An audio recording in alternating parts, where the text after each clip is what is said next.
Vamos lá, voltar para a nossa atenção aqui para o litoral norte. Então, nosso olhar sobre aquela tragédia anunciada, como disse o Ministério Público, sobre a ocupação na Vila Saí. É uma ocupação que já está há algum tempo lá, e em 2021, há 2 anos atrás, o Ministério Público falou em tragédia anunciada sobre a ocupação. A manifestação ocorreu em ação contra a Prefeitura de São Sebastião, né? A manifestação do Ministério Público. Em 2021, o Ministério Público do Estado de São Paulo alertou, 2 anos atrás, que o crescimento desordenado com a ocupação de morros na Vila Saí, na costa sul de São Sebastião, era o prenúncio de uma tragédia. Tragédia que nós vimos no sábado, dia 18. A manifestação do MP ocorreu numa ação contra a Prefeitura, cobrando a regularização da área, que foi uma das mais castigadas pelas chuvas do último fim de semana. Em novembro de 2020, uma inspeção do Ministério Público Estadual identificou obras e áreas em risco de deslizamento na Vila Saí. Abre aspas aqui do MP, do Ministério Público. A manutenção do núcleo congelado na área e nos moldes em que se encontra é uma verdadeira tragédia anunciada, a qual, salienta-se, já se concretizou na área de outros núcleos congelados em diversas oportunidades ao longo dos últimos anos. Nessa ação, a promotoria também afirma que o crescimento desordenado na Vila Saí ocorreu por falta de fiscalização. Aí vem aqui uma outra aspa. A ausência de ação fiscalizatória do poder público municipal e total ineficiência das medidas adotadas dentro do seu poder de polícia permitiram a ocupação e a expansão desenfreada do núcleo. Até o momento, foram confirmadas 48 mortes no litoral paulista, sendo 47 em São Sebastião e uma em Ubatuba. É o que nós estávamos conversando ontem, né, Wilson? Do descaso das autoridades, porque fazer obra prevenindo, obra de prevenção, não dá voto. Então, eu até estava comentando uma coisa aqui na redação, para trazer para vocês aqui no chat, né? É engraçado, ontem aqui no nosso papo, quando a gente falou sobre essa tragédia, eu narrei o roteiro clássico das tragédias, né? Você tem a tragédia, depois vem a autoridade pública, vai lá fazer uma visita de helicóptero, aí depois o governo federal anuncia a medida, o governo estadual anuncia outro tipo de medida, e aí segue o roteiro, segue o fluxo. E ontem eu falei que aí vai ter com certeza uma comissão externa da Câmara que vai vistoriar. Ironicamente, hoje a gente noticia que uma comissão que tem deputado que apresentou requerimento para se instituir uma comissão externa. É tão previsível que irrita um negócio desse, sabe? É tão previsível que irrita. É tão previsível esse tipo de situação que a gente fica pensando, nossa, será que as pessoas não conseguem mudar esse roteiro? Será que a classe política não consegue mudar esse roteiro? Sabe? É algo inacreditável, assim, sinceramente, algo inacreditável. E não me parece que vai mudar. E é um roteiro que nós sabemos, né, Wilson? A gente que cobre aqui, a gente sabe que muitos parlamentares vão acabar capitalizando isso para si, né? Vão usar isso de assunto para os seus pronunciamentos ali na Câmara, no Senado, e como você mesmo disse ontem, né? Tem também o tempo para que essa tragédia, mais uma tragédia, caia no esquecimento. Né? Você estava falando ontem, eram quantos dias? Repete para a gente como é que foi o seu roteirinho, para a gente refrescar a memória e para a gente lembrar que você disse que mais ou menos em 2 meses ninguém mais estaria falando sobre a tragédia em São Sebastião. Exatamente isso. Exatamente isso. O roteiro é sempre esse, sabe? Tem uma tragédia, aí do primeiro e segundo dia vai ter um sobrevoo de helicóptero com autoridade pública, aí no terceiro, quarto dia, aí o governador, o prefeito instala um comitê de crise no local, o presidente vai lá, visita, aí depois o governo federal anuncia alguma coisa, aí tem comissão externa da Câmara ou do Senado, aí vários parlamentares apresentam um projeto de lei para combater algum desvio de conduta em relação a essa tragédia humana, e depois de um mês todo mundo esquece, inclusive a gente da imprensa. Quer dizer, então, sabe, Já aconteceu na Bahia, já aconteceu em Minas Gerais, já aconteceu em São Paulo. Aí em São Paulo já aconteceu no Paraná, Rio Grande do Sul, sabe? Não é novidade isso, não é novidade. Mas até quando Olha, vai ser essa mesma lenga-lenga? nós tivemos na Bahia aquelas chuvas e nós tivemos a tragédia de Petrópolis, foi em 2022.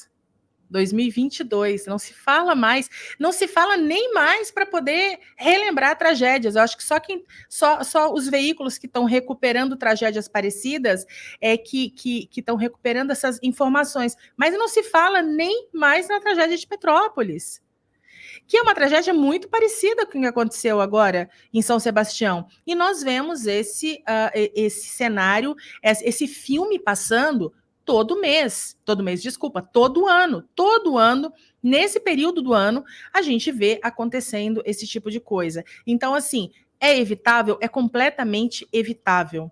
Né? A gente vê, por exemplo, Wilson, hoje eu estava pesquisando Niterói já passou por alguns episódios assim muito graves, como esse que aconteceu em São Sebastião agora, e Niterói investiu no seu próprio ali, centro de meteorologia, e criando seus próprios alertas, né? Ok, isso foi criado, acho que, se não me engano, o ano passado, e o ano passado Niterói enfrentou alguma situação parecida, mas não foi na proporção como foi anteriormente, que aconteceu em Niterói, e como aconteceu agora em São Sebastião. Então, o que a cidade fez?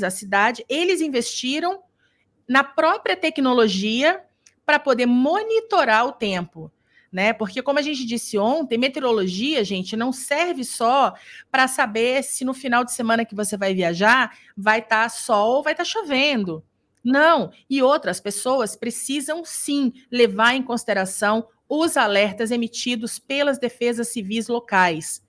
É importante, e concordo com o governador Tarcísio quando disse da questão dos alertas serem só através de SMS.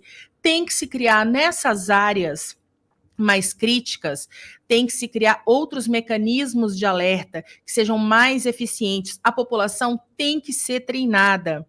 Tem que se criar já o plano B, o plano de contingência ali. Aconteceu um deslizamento, essas pessoas imediatamente já têm que saber para onde se dirigir. Começou uma chuva forte, já sabe, quando receber um alerta, já sabe para onde se dirigir. Entender, já fazer todo um esquema de segurança também para que essas pessoas, quando saiam de suas casas, elas não sejam saqueadas por oportunistas, por pessoas absurdamente desonestas, desumanas. Num momento como esse, pensar, conseguir agir de má fé com as outras pessoas, de uma forma totalmente desonesta, contra essas pessoas que já estão sofrendo, perderam parentes, perderam tudo. Entram saqueadores dentro das casas dessas pessoas para tirar ainda o pouco que restou. Então, assim, é preciso repensar, principalmente nessas áreas que estão sujeitas a risco, como São Sebastião, são essas áreas litorâneas, normalmente, perto de Mata Atlântica, que acaba acontecendo esses deslizamentos de terra. Em Minas também tem muito isso. Tem que se criar um plano, a população tem que ser treinada e, melhor, a população tem que ouvir o alerta. Quando chegar um alerta, não é achar que nunca vai acontecer com você. Esse é o mal, né, da gente. O brasileiro acha que desgraça não acontece aqui. Acontece, e você pode ser a próxima vítima se não ouvir os alertas e todo o plano da tua cidade já de contingência para esse tipo de situação. É muito triste aqui. Inclusive aqui, olha, o pessoal no litoral norte, os moradores disseram que não receberam alerta de deslizamento. A gente tem uma matéria sobre isso. Joelton, se você puder subir aí para a gente. Então, aqui, olha, prefeito de São Sebastião disse que avisos foram emitidos a partir das 21 horas de sábado, ou seja, 9 horas da noite de sábado. O prefeito diz isso.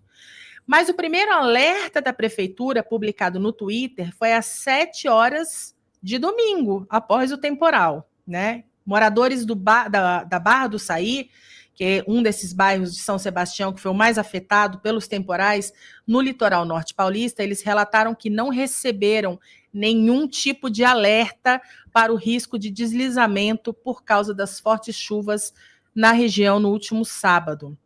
O prefeito de São Sebastião, Felipe Augusto, disse em entrevista coletiva na segunda-feira que a administração local teria emitido alertas a partir das 21 horas de sábado, quando as chuvas começaram na cidade.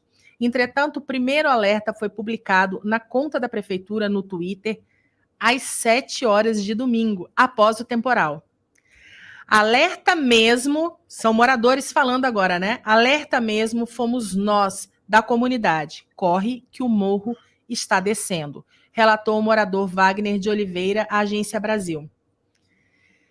Ou seja, era previsível, podia ter sido evitado, né, Wilson, que chegasse a esse número tão grande de pessoas mortas. Nós temos aí um grande número de pessoas desaparecidas, milhares de pessoas desabrigadas e desalojadas. É um negócio super complicado, sabe? Enfim, infelizmente a gente vê um cenário desolador, né? Infelizmente é um cenário desolador. Em que, de novo, né, que a gente não consegue... que é um filme que a gente já viu outras vezes, é um filme que nós já vimos em outros momentos, e o resultado tá aí, né? 49 pessoas mortas, 13 crianças, né? Temos ainda desaparecidos. Enfim, é um drama humano que não vai... Enfim, de novo, é provável que em 2024, no início do ano, a gente vai repetir essa cena, vamos ouvir de novo, vamos ter esse tipo de matéria, vamos ter esse tipo de abordagem, vai acontecer tudo da mesma forma. E a gente vai estar aqui batendo na tecla, enfim, e pregando no deserto. Basicamente é isso. Água. Olha a força dessa água. Como é que uma pessoa que está na trilha dessa água não se salva? Não se Isso salva. sai derrubando tudo, isso sai derrubando árvore, casa, tudo. É uma força absurda. Olha isso. É uma cena muito triste. A gente vê todo verão esse tipo de coisa acontecendo. A lama. É muito triste. Eu queria só atualizar aqui, Wilson, que eu dei um número errado anteriormente aqui. Na verdade, são 49 o número de mortos após as chuvas ali no litoral norte de São Paulo. 13 são crianças. E nós temos aí cerca de 3.500 pessoas que estão desabrigadas ou desalojadas, né? O boletim foi divulgado pelo governo do estado de São Paulo. De acordo com a Defesa Civil, foram 48 mortes em São Sebastião e uma morte registrada em Ubatuba, tá? Das 49 vítimas, 38 já foram identificadas e liberadas para sepultamento. São 13 homens adultos, 12 mulheres adultas e 13 crianças. É muito triste a gente imaginar que famílias inteiras morreram, né, soterradas. É inimaginável você pensar numa dor, numa situação dessa aterrorizante. Você está ali passando o teu carnaval, o teu feriado, você está ali com a sua família e você, por uma série de negligências anteriores, esquemas mal preparados para esse tipo de situação, então você acaba ali morrendo com a sua família, soterrada debaixo dessa lama, e sabe-se lá também quando é que vão conseguir encontrar todos os corpos, porque conforme os dias vão passando e o tempo vai se firmando ali na região. Hoje eu estava ouvindo o noticiário pela rádio e alguém estava dizendo ali que em São Sebastião o tempo estava firme, com sol e tal. Então, essa lama aí vai secando, isso vai endurecendo, e isso vai tornando cada vez mais difícil, e aí isso lembra muito a questão lá da Samarco, né, quando teve aquela barragem que saiu arrastando tudo e demorando as pessoas, aqueles cadáveres todos já cimentados debaixo daquela terra depois de tanto tempo, tendo que utilizar a escavadeira para achar. É uma cena de terror isso, gente. É uma cena de terror. Ali está escrito cena triste, mas assim, é uma cena de terror. Você imaginar essas pessoas. E eu fico imaginando, Wilson, porque a lama é uma coisa densa, não, ela não é igual a água, você está nadando, né? Ela é uma coisa densa, ela é uma coisa viscosa, ela é uma coisa que vai te dragando. Então deve ser muito desesperador você estar no meio disso, você está tentando se salvar disso. Eu não consigo imaginar o desespero dessas pessoas nesse dia. Mas vamos seguir aqui então, né? O próprio governador Tarcísio disse que o alerta por SMS não foi efetivo antes da tempestade, né? O governador Tarcísio de Freitas disse nesta quinta-feira que o sistema de prevenção de alertas e desastres naturais por mensagem de texto não foi efetivo na tempestade que causou esses 49 mortos, né, durante o final de semana. O Tarcísio disse que, por lei federal, as telefônicas têm obrigação de fornecer alertas, mas a lei não estabelece como isso ocorre. Ele disse isso em coletiva de imprensa.